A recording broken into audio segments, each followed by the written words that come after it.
नमस्कार। आज हामी नेवारी रेसिपी अन्तर्गत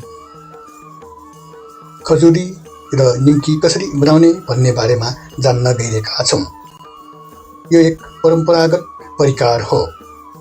खजुरी र निम्की परिकार बनाउनको लागि हामीले 1 किलो जति मैदा लिएका छौँ। यसका लागि 200 ग्राम जति चिनी, यदि गुलियो चाहिने भए त्यसलाई अलिकति बढाए पनि हुन्छ। साथै हाफ लिटरको आधा अथवा 250 एमएल जति डाल्डा घिउ लिएका छौँ। यसमा हामीले शुद्ध घिउ पनि प्रयोग गर्न सक्छौँ।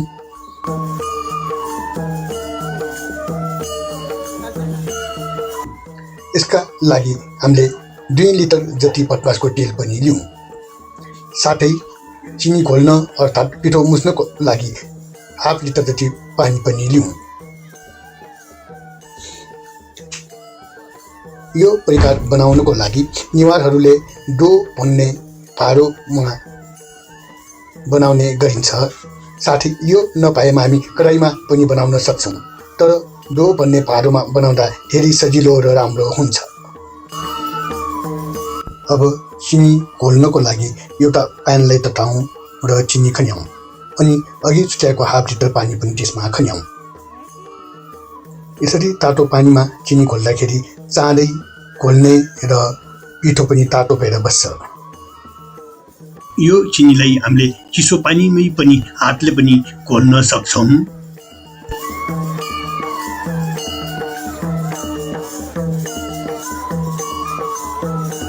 यो हाम्रो चिनी पनि घोलिसकेको छ।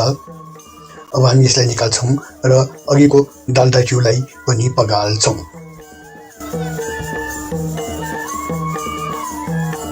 मैले अघि पनि भनिसकेँ, यो सस्तो डाल्डा घिउको ठाउँमा हामीले प्योर शुद्ध घिउ पनि प्रयोग गर्न सक्छौँ।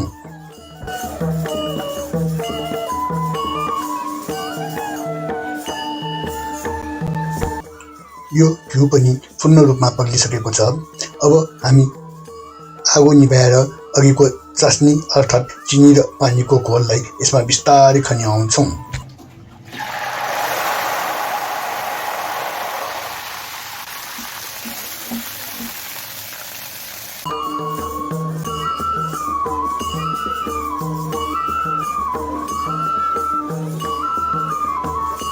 अब एउटा टपेस लियौँ र अघिको मैदाको 1 किलो पिठोलाई त्यसमा खन्याउँ र अनि अघि तयार पारिएको घोल घिउ र चास्नीको घोललाई यसमा खन्याएर मोल्नतर्फ लागौँ। यो तातो हुने भएकोले एउटा पनिएको सहायताले पहिला चलाएर मोलौँ। त्यसपछि हामीले अलिकति पिठो यदि पातलो जस्तो देखिएमा थपेर पनि हामी यसलाई हातले मुस्न सक्छौँ।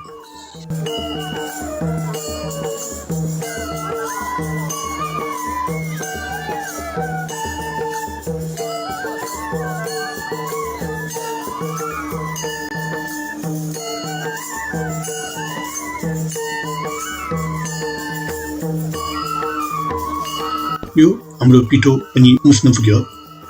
अब अहिले नै हामीले एउटा किस्तीमा पिठो छरेर यसलाई पिस पिस गर्दा राम्रो हुन्छ।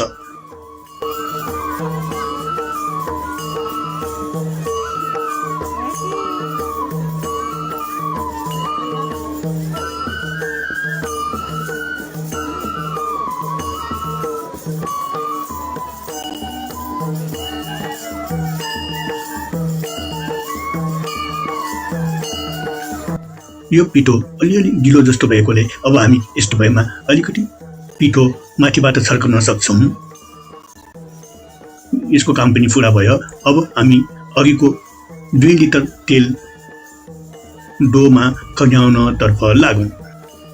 अर्को कुरा हामीले केमा ध्यान दिनुपर्छ भन्दा यसमा प्रयोग गरिने पिठो, घिउ, चिनी र पानीको मात्रा नापेर प्रयोग गर्दा धेरै राम्रो हुन्छ। किनकि घिउ बढी भएमा खजुरी फुट्ने सम्भावना धेरै हुन्छ भने घिउ कम भएर पानी बढी भएमा त्यो धेरै साह्रो भएर धेरै नमजा हुन्छ। यदि यसमा 400 ml मात्रै पानी प्रयोग गरेको भए यसै पिठो थपिराख्नु पर्दैन। त्यसैले यसको मात्रा मिलाउनको लागि मैले डिस्क्रिप्सनमा छोडेको छु, हेर्न नभुल्नुहोला।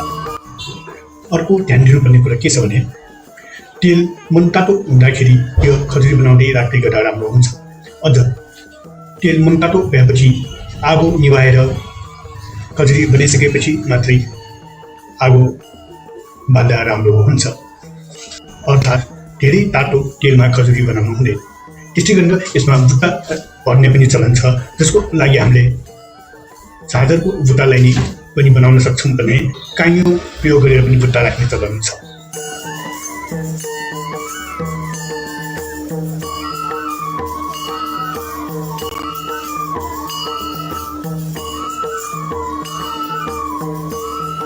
त्यस्तै गरेर अलिकति पाकिसकेपछि यसमा बीचमा एउटा सिन्कोको सहायताले पाल पार्दा राम्रोसँग पाक्न मद्दत पुग्छ। आजभोलि खजुरी बनाउने चाबी बजारमा पनि किन्न पाइन्छ। डोमा खजुरी भरिसक्यो, अब हामी आगो बाल्छौँ।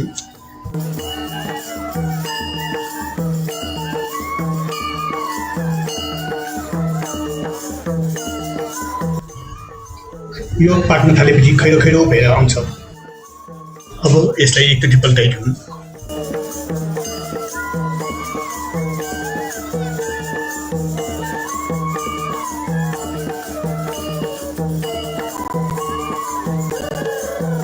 फेरि एकचोटि पल्टाइदिउँ र पल्टाउनै पर्छ भन्ने छैन।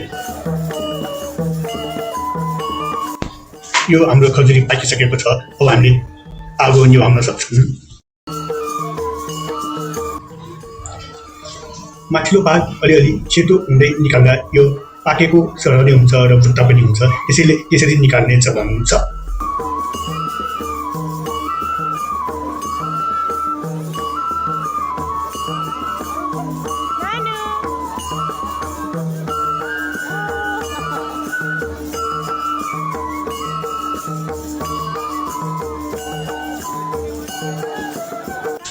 अब बाँकी पिठोको डल्लालाई पनि अघि जस्तै खजुरी बनाउँदै पकाउँदै जान्छ।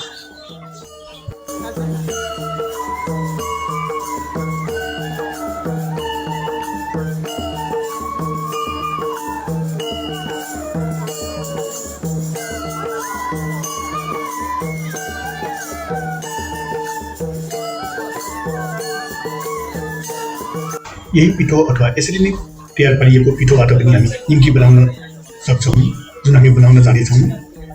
ठुलो निम्की टुक्रा र ससाना निम्कीहरू हामी बनाउन सिक्दैछौँ। र हेर्नुहोस् त, हामीसँग 7 टुक्रा पिठोका डल्लाहरू बाँकी छन्। अब हामी यसलाई निम्कीको आकार दिँदैछौँ। यो पिठो अहिलेसम्म नरक छ। अब यसलाई एक टिको बनाएर राम्रोसँग मुछौँ।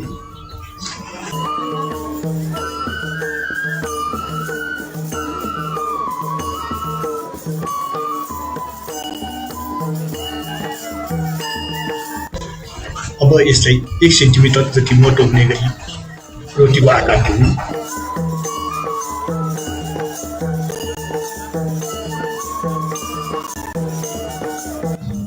यसरी निम्की बनाउँदा ईद आकार अर्थात् डायमन्डको आकारमा काट्ने गरिन्छ।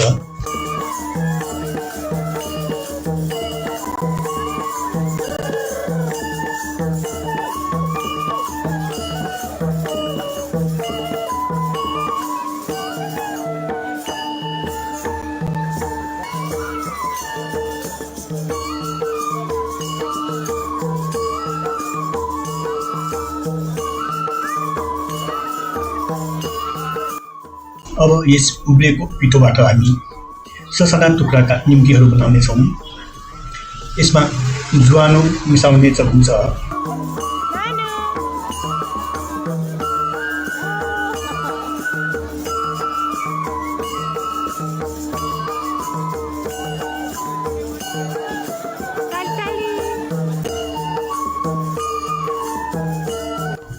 यस्तो खाले निम्की धेरै नै पातलो हुने गरी बनाउने चलन छ। त्यसैले हामी टेबल सफा गरी त्यसमा बनाउन कोसिस गर्दैछौँ।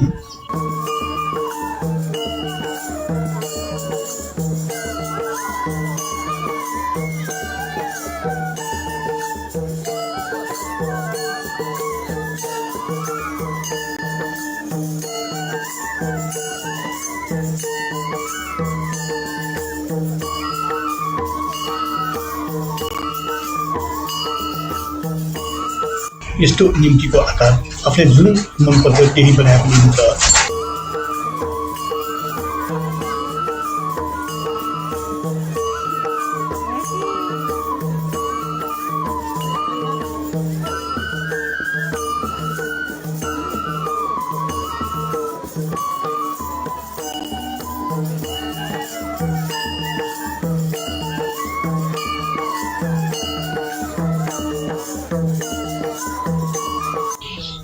यो निम्कीलाई सोध्न अगाडि माथिबाट अलिकति पिठो छर्किदिउँ, जसले गर्दाखेरि निम्कीहरू एक आपसमा तासिन पाउँदैन।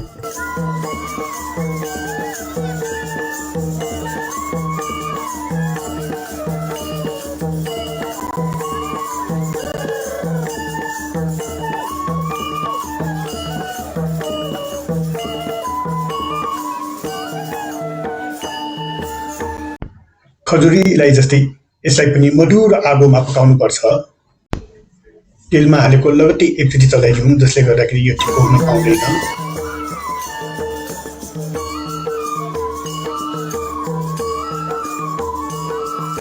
बीचबीचमा एक दुईचोटि चलाइदिउँ।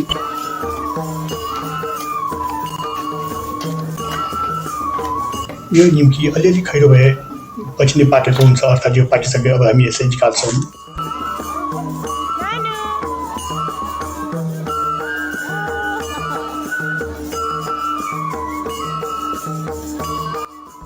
अब हामीले अघि तयार पारिएको 4 टुक्रा निम्कीलाई पनि यस्तै गरी नै पकाउँ।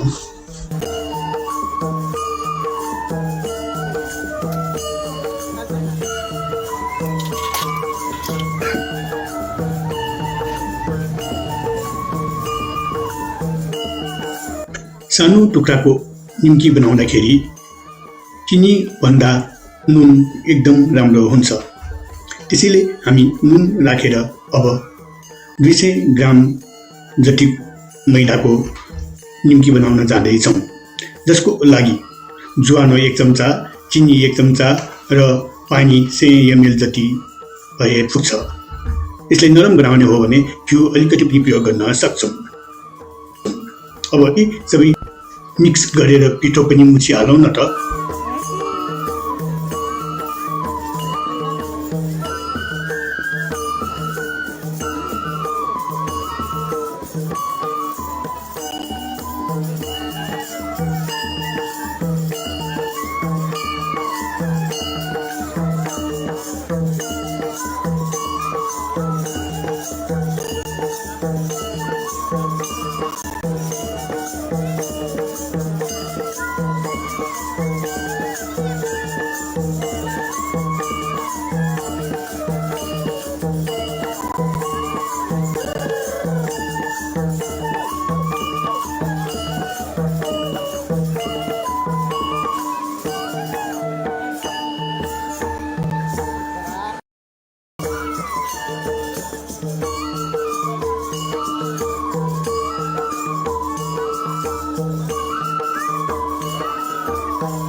आशा गर्दछु तपाईहरूले पनि घरमा यसरी नै खजुरी र निम्की पकाउन कोसिस गर्ने छौँ होला। यो भिडियो मन लागेमा लाइक र केही कुरा भएमा कमेन्ट गर्न नभुल्नु होला। भिडियो पुरा हेरिदिनु भएकोमा धन्यवाद।